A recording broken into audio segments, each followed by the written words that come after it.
आइए हम लोग शॉर्ट कंसेप्ट सीरीज में एनर्जी मीटर के एक क्रीपिंग कंसेप्ट को समझते हैं।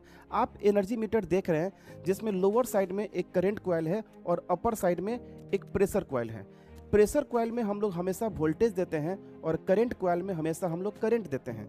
दोनों की वजह से करंट डेवलप तो होता ही है और उस करंट की वजह से फ्लक्स इंड्यूस्ड होता है और उसी फ्लक्स की वजह से नेट ड्राइविंग मैकेनिज्म प्रोड्यूस होता है, जिसकी वजह से हमारा एक जो डिस्क है वो डिस्क हमारा रोटेट करता है और एक परमानेंट मैग्नेट होता है, जिसकी वजह से हम लोग ब्रेकिंग मैकेनिज्म लगा पाते हैं एक एनर्जी मीटर में और हम लोग रीडिंग ले लेते हैं।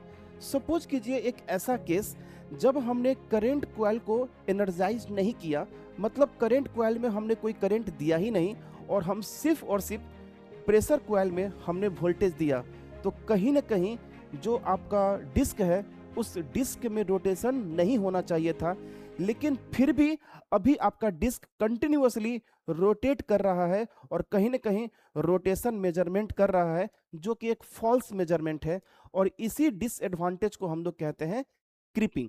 तो आपको क्रीपिंग समझ में आ गया होगा।